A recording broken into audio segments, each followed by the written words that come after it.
Hi students, now we see fifth problem exercise 2.9. The question 1 divided by x power 4 minus 1. Okay, in denominator we have the term x power 4 minus 1. First we have to factorize the denominator. Okay, we know the formula a square minus b square is equal to a plus b into a minus b. Okay, according to this formula I am going to factorize the denominator. So first I am going to write the denominator as x square the whole square. I can write 1 as 1 square. Okay, so if we compare with this one, a square minus b square, so we can factorize the denominator as x square minus plus 1 into x square minus 1. Okay, so denominator எப்படி இருக்குன்னா x power 4 minus 1, x power 4 எப்படி எழுதுறா x square the whole square, 1 எப்படி எழுதலாம் 1 square. அப்போது இதை நம்ம a square minus B square ஃபார்முலாவோட compare பண்ணோன்னா a ப்ளஸ் b a மைனஸ் b. ஸோ a பிளேஸில் எக்ஸ் ஸ்கொயர் இருக்குது. So I can replace a by X square. So a ப்ளஸ் b, so X square plus 1 as well as X square minus 1 ப்ராடக்டில் எழுதலாம். ஓகேங்களா? So I factorised the denominator. So next again I am going to factorise the term X square minus 1. இதையும் நம்ம திருப்பி factorise பண்ணலாம். எப்படின்னா 1 divided by x square plus 1 into இந்த term வந்து x plus 1 into x minus 1 எழுதலாம். x plus 1 into x minus 1. Again I factorized the second factor. Okay, x plus 1 into x minus 1. So finally we have 3 factors. இப்போ x square plus 1 இது வந்து again நம்ம factorize பண்ண முடியுமானா முடியாது. Okay, so அப்போ finally we have 3 factors. So first factor x square plus 1, that is quadratic factor. So the denominator term should be linear factor. So I can write as ax plus b divided by the denominator x square plus 1 plus, so next factor is linear factor x plus 1. So I can write the constant as c divided by denominator x plus 1. So next factor is x minus 1 is also linear factor. So I can write the constant d divided by x minus 1. So 3 fractions we have factorized 3 fractions. இப்போ 3 fraction நம்ம பண்ணிட்டோம் இல்லையா? So next we have to find the value of a b c and d, the constant. So அதை find பண்ணுறதுக்கு next என்ன செய்ய போகிறோன்னா I am going to take the LCM for the denominators. So அப்போ denominator கூட எல்லா ஃபேக்டர்ஸும் நம்ம product பண்ணிடணும். So x square plus 1 into x plus 1 into x minus 1 in numerator. So எந்த டேர்ம்ஸ் இல்லையோ அதை நம்ம ப்ராடக்ட் பண்ணால் போதும், it's enough. Okay, so A X plus B into X square plus 1 இருக்கா? So we can cancel this term. So அப்போ remaining 2 factors தான் வரப்போகுது. So that is X plus 1 into X minus 1 next plus C into next 2 factors வந்துடும். So X square plus 1 into X minus 1 plus d into the remaining 2 factors except x minus 1. Okay, that is x square plus 1 into x plus 1. Okay, right, left hand side we have 1 divided by x power 4 minus 1. Okay, so both left hand side right hand side denominator are same. ஏன்னா இங்கே இருக்க இந்த x power 4 minus 1 தான் நம்ம product இப்படி எழுதியிருக்கோம் இல்லையா? So அப்போ இது ரெண்டுமே எப்படி தான் சேம். ஸோ அதனால் இது ரெண்டு டினாமினேட்டர் கேன்சல் பண்ணிட்டோன்னா we can equate the numerator. So left hand side 1, right hand side ax plus b into x plus 1 into x minus 1 plus c into x square plus 1 into x minus 1 plus d into x square plus 1 into x plus 1. Okay, next we have to find the value of a b c and d. Okay, we can give substitute any value to x. So என்ன value கொடுக்கலாம் அப்படின்னா first இங்கே பாருங்கள் x minus 1 இருக்குது. If you put x is equal to 1, the term 1 minus 1 becomes 0. So the first expression becomes 0.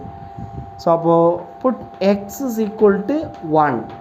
Then left hand side we have 1, right hand sideல first term 0 ஆயிரும். Next இங்கேயும் 1 minus 1 0. So அப்போ 0 product with c வந்து 0 ஆயிரும். So plus c 0 ஆகிடும். Next இங்கே d into X is equal to 1 கொடுக்குறோம். அப்போ 1 + 1 2 கிடைக்கும். இங்கேயும் 1 + 1 2. அப்போ accept d all the concept will be 0. So அப்போ d into 2 into 4, so 4d which is equal to 4D equal to நமக்கு 1 இருக்குது. அப்போ டியோட வேல்யூ தான் வேணும் இல்லையா. 4 வந்து ப்ராடக்ட்டில் இருக்குது, ரைட் ஹேண்ட் சைடு எடுத்துட்டோம்னா 1/4. அப்போ D is equal to 1 divided by 4. So we got one value, D is equal to 1/4. Next we have to find the other constants. அப்போ நெக்ஸ்ட் கான்ஸ்டன்ட் கண்டுபிடிக்கிறது என்ன செய்யலாம் பாருங்கள். எக்ஸுக்கு -1 கொடுக்குறோம். அப்படி கொடுத்தோன்னா -1 + 1 becomes 0 ஆகிடுமா. ஃபஸ்ட்டு டேர்ம் 0 ஆகிடும். ஸோ அதனால் next I am going to substitute put x is equal to -1. Let me take this equation as 1 in equation 1. First equation substitute. Left hand side already we have 1 which is equal to right hand side the first terms என்ன ஆகிடும் சொல்லுவோம் 0 ஆயிரும். It becomes 0. So next here plus c into -1 square என்ன கிடைக்குன்னா +1. So +1 + 1 +2. So c into 2. Next இங்கே -1 if you add -1 -2 கிடைக்கும். So we have -2. Next plus இங்கே d x² + 1 இங்கே என்ன டேர்ம் இருக்குன்னா x + 1. அப்போ -1 சப்ஸ்டிட்யூட் பண்ணால் -1 + 1 0 ஆயிரும். ஸோ அப்போ டோட்டலாக 0 ஆயிரும். ஸோ +0. இப்போ நம்ம சால்வ் பண்ணால் ப்ராடக்ட் பண்ணால் -2 × +2 வந்து -4. அப்போ -4c கிடைக்கும். we need the value c. அப்போ c is equal to -4 டிவைடில் எடுத்துகிட்டு வந்துடலாம். So -1 divided by 4 c value நம்ம கிடைச்சிடுது. ஸோ நெக்ஸ்ட்டு நாம் ஏ வேல்யூவும் பி வேல்யூவும் ஃபைண்ட் பண்ணணும். அதுக்கு என்ன செய்யலாம் அப்படின்னா இப்போ ஹையஸ்ட் பவரை கம்பேர் பண்ணிக்கலாம். போத் சைடு என்ன செய்யலாம், ஹையஸ்ட் பவர் என்ன அப்படின்னா எக்ஸு அப்போ x³ கிடைக்கும். ஸோ அதனால் நம்ம என்ன செய்ய போகிறோம், equating coefficient of x³ on both sides. So equating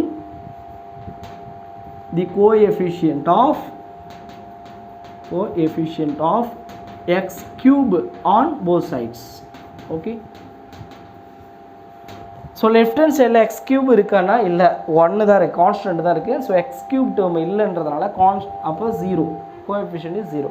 right hand சைடில் x³ பாருங்கள், x × x x³ அப்போ x³ கூட எது ப்ராடக்ட்டில் இருக்குன்னா a தான் இருக்கும்.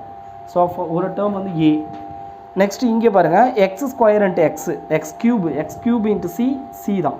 அப்போது இங்கே x³ கான்ஸ்டன்ட் c இருக்குது, இங்கே x² × x³ இருக்குது. ஸோ அதோட கோஎஃபிஷியன்ட் வந்து d + d. Okay. So already we have the values of d and c value d value நம்மகிட்ட ஆல்ரெடி இருக்குது. அப்போ இங்கே சப்ஸ்டிட் பண்ணிக்கலாம். இப்போ கொடுத்தீங்கன்னா 0 is equal to a plus சியோட வேல்யூ -1/4 சொல்லிடுவோம். Plus d value is 1/4. So +1/4 -1 both will be cancelled. The finally we have a is equal to 0. The value of a is 0. Okay. அப்போ 3 constant value find பண்ணிட்டோம், a, c and d. So next we have to find b value find பண்ணணும். இப்போ என்ன செய்யலாம் அப்படின்னா எக்ஸுக்கு 0 கொடுக்கலாம், next இல்லைன்னா கான்ஸ்டன்ட் டேர்மை ஈக்குவேட் பண்ணலாம், ரெண்டுமே சேம் தான். ஸோ அப்போ நெக்ஸ்ட் என்ன செய்யலாம், so put x is equal to 0 on both sides. Okay. So left hand side x 0 கொடுத்தா 1 தான் இருக்குது. ஸோ அப்போ 1 will be retained. Next right hand சைடில் x 0 கொடுக்குறோமா, ஸோ இந்த டேர்ம் 0 ஆயிரும். அதாவது 0 × a 0. அப்போது 0 + b இன்ட்டு இங்கே பாருங்கள் 0 + 1. 0 + 1னா 1 மட்டும்தான் வரும். So this is 1. நெக்ஸ்ட்டு 0 - 1 மட்டும்தான் இருக்கும். நெக்ஸ்ட்டு இங்கே 0 கொடுக்குறோம் எக்ஸுக்கு. அப்போ 0 + 1 1 வரும். அப்போ c × 1 இங்கே -1. அப்போ +c × +1 × -1. நெக்ஸ்ட்டு d இன்ட்டு இங்கே x² எப்போ 0 கொடுத்தோன்னா 0 ஆகிடும். 0 + 1 1 தான் இருக்கும். அப்போ ப்ளஸ் d இன்ட்டு 1 இன்ட்டு இங்கே 0 + 1 +1 தான் வரும். ஏன்னா x எல்லாமே என்ன சொல்லியிருக்கோம் 0. ஓகே. இதெல்லாம் நம்ம ஈக்குவேஷன் 1ல் சப்ஸ்டிட்யூட் பண்ணும்போது x will be vanished. So அப்போ ஃபைனலாக நமக்கு என்ன கிடைக்குதுன்னா ரைட் ஹேண்ட் சைடு 1 இங்கே ப்ராடக்ட் பண்ணுங்கள். 1 × -1 -1 -1 × b -b. இங்கே +1 × -1 -c கிடச்சிரும். இங்கே 1 × 1 +1 அப்போ +d. ஓகே. சரி, நமக்கு என்ன வேல்யூ வேணும், b தான் வேணும். cd வேல்யூ ஆல்ரெடி தெரியும், cd வேல்யூ நமக்கு தெரியும். இங்கே சப்ஸ்டிட்யூட் பண்ணிக்கலாமா. ஸோ அப்போது நமக்கு என்ன கிடைக்குன்னா 1 equal to minus b minus c value is minus 1 by 4. அப்போ minus 1 by 4 கொடுத்தீங்கன்னா மைனஸ் ஆல்ரெடி ஒரு மைனஸ் இருக்கா, இங்கே மைனஸ் இருக்கா, அப்போ minus into minus plus 1 by 4. அப்போ it becomes plus 1 by 4. Next the value of d is plus 1 by 4. So here plus 1 by 4. Okay. நமக்கு தேவை b. அப்போ மைனஸ் பியை நம்ம என்ன செஞ்சலாம்னா மைனஸ் பியை லெஃப்ட் ஹேண்ட் சைடு கொண்டு வந்தோம்னா ப்ளஸ் பி ஆகிடும். இங்கே plus 1 left hand side it becomes minus 1 on right hand side. So 1 by 4 plus 1 by 4 இதை ஆட் பண்ணிங்கன்னா என்ன கிடைக்குன்னா 1 plus 1 2 by 4 denominator சேமாக இருக்குது 2 by 4. இப்போ நம்ம இதை கேன்சல் பண்ணலாம். 1 2 சார் 2, இங்கே 2 2 சார் 4. அப்போ minus 1 plus 1 by 2. இப்போ கிராஸ் மல்டிப்ளை பண்ணிங்க. இப்போ minus 2 plus 1 divided by 2. So minus 2 plus 1 அப்போ minus 1 by 2. The value of b is minus 1 by 2. So b ஓட values நம்ம ஃபைண்ட் பண்ணிட்டோம். So finally we can substitute in the partial fractions. ஃபைனலாக அதை subject பண்ணிடலாமா? So அப்போ subject பண்ணிட்டோன்னா ஃபைனலாக நமக்கு என்ன கிடைக்கும் பாருங்கள். therefore given equation வந்து 1 divided by x power 4 minus 1 which is equal to first a ஓட வேல்யூஸ் என்ன கண்டுபிடிச்சிருக்கோம், a equal to 0. அப்போ 0 இது கூட ப்ராடக்ட் பண்ணால் 0 ஆகிடும். ஸோ அதனால் இதை ஸ்கிப் பண்ணிடலாம். b ஓட வேல்யூஸ் மட்டும் நம்ம கண்டுபிடிச்சிட்டோம், தட் இஸ் minus 1 by 2. அப்போ minus 1 by 2 divided by x square plus 1. Okay, next plus c value என்ன கண்டுபிடிச்சிருக்கோம்னா minus 1 by 4 minus 1 by 4 divided by x plus 1. So next d value is plus 1 by 4. d ஓட value என்ன கண்டுபிடிச்சிருக்கோம் plus 1 by 4 plus 1 by 4 divided by denominator x minus 1. Okay, so next நம்ம என்ன செய்யலாம்னா அந்த values எல்லாத்தையும் டிவைடில் கொண்டு வந்து எழுதிடலாம். அப்போது minus 1 divided by 2 into x square plus 1. இங்கே plus into minus minus 1 divided by 4 into x plus 1 plus 1 divided by 4 into x minus 1. Okay, so this is the required partial fraction. Thank you students.